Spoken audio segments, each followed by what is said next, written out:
आम आदमी पार्टी की तरफ से अगर हम बात करें, आम आदमी पार्टी हमेशा से ही भ्रष्टाचार का एजेंडा लेकर के चली है, क्योंकि इस पार्टी का जो जन्म हुआ था वो भ्रष्टाचार से हुआ था। तो मूल रूप से अगर मैं अलीगढ़ में बात करूं, आपके विधानसभा क्षेत्र की अगर हम बात करें, तो उसमें भ्रष्टाचार के मामले में कहां पर खड़ा हुआ है, किस नज़रिए से देखते हैं? भ्रष्टाचार में नंबर 1 है जी। हमारा यूपी, पूरा स्टेट ही नंबर 1 है भ्रष्टाचार में। 2022 में छर्रा में क्या क्या काम हो सकते हैं अगर आप आ जाते हैं सत्ता में? काम करने के लिए तो बहुत कुछ है, जैसे कि स्कूल तैयार कराए जाएंगे, ज़्यादा से ज़्यादा अच्छे स्कूल बनाए जाएंगे, टीचर अवेलेबल होंगे, टीचर को ट्रेनिंग दी जाएगी।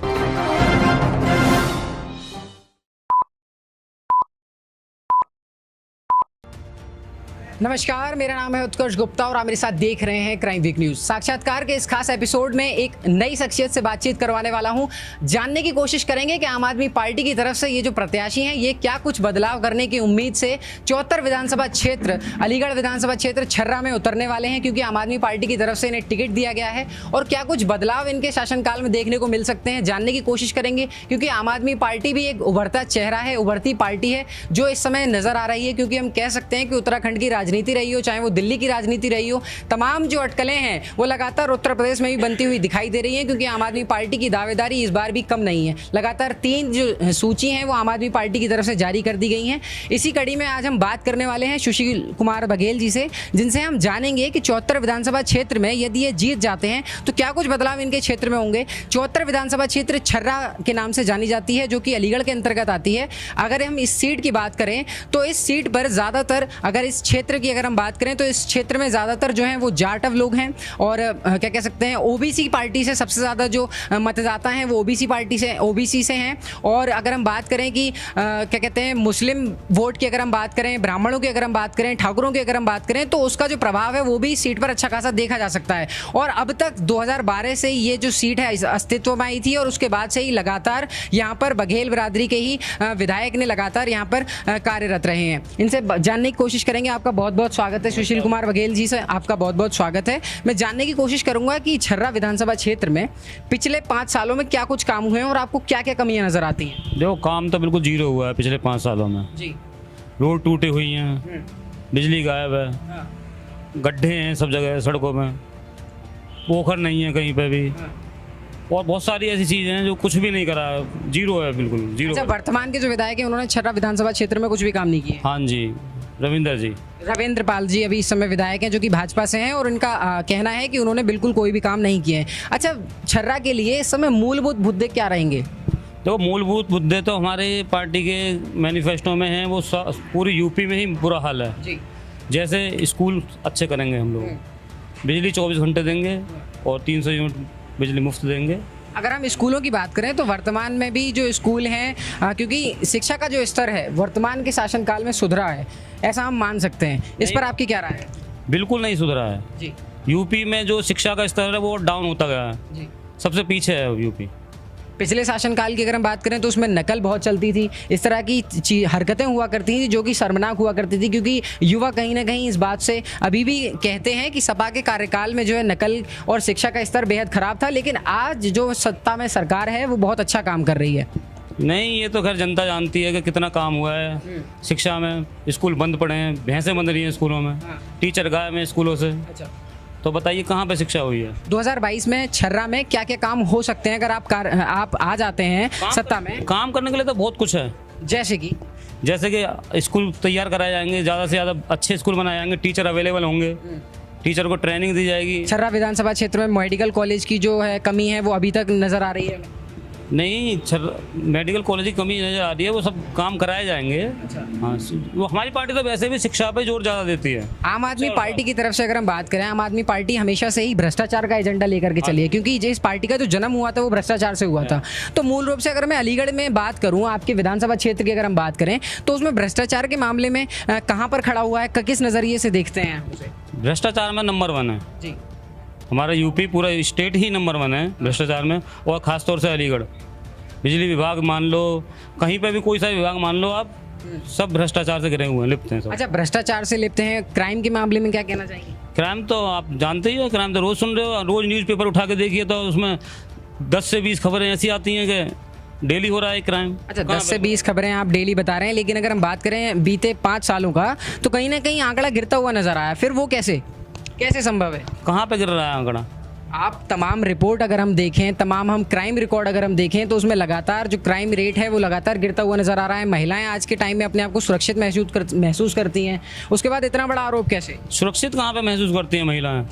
आए दिन बच्चों के साथ क्या हो रहा है आप देख ही रहे हो। जी कहीं पे हाथरस कांड देख लीजिए आप। जी हाथरस कांड में क्या करा है, रात के 2 बजे एक दलित बच्ची को के साथ गलत काम होता है, जी। फिर उसको रात रात में जला दिया जाता है, किसी से मिलने नहीं दिया जाता उसके घर वालों को। ये अच्छा हो रहा है ये?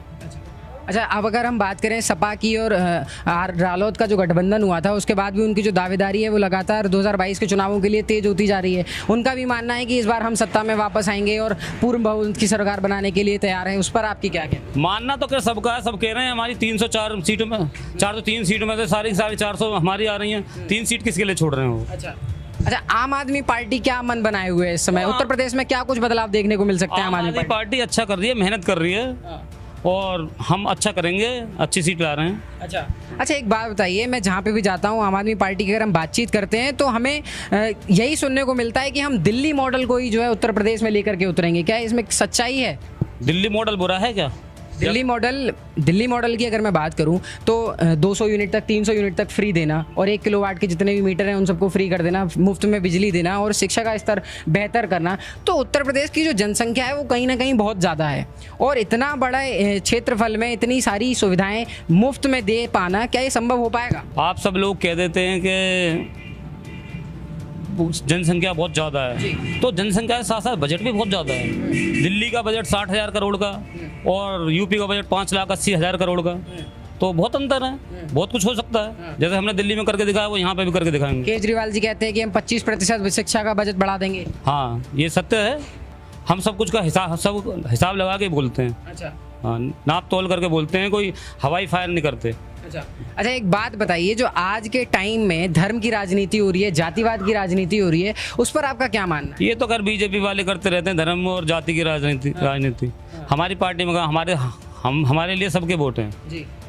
हमारा कोई निश्चित वोट नहीं है।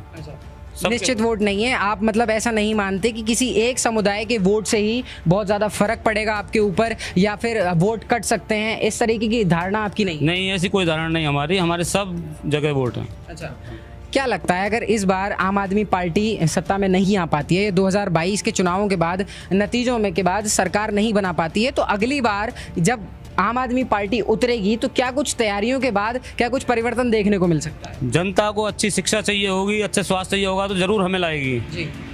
और हम मेहनत कर रहे हैं, करते रहेंगे। इस बार पूरे 403 सीटों पर उतारने की? हाँ जी, पूरी तैयारी। पूरी तैयारी। क्या लगता है, क्या जनता कितना आशीर्वाद देगी आपको? नहीं, वो तो देखो जनता बताएगी, आने वाले समय सब बता देगा क्या होता है। 10 मार्च सब बताएगी। 10 मार्च को उम्मीदें हैं पूरी? हाँ, पूरी उम्मीद है।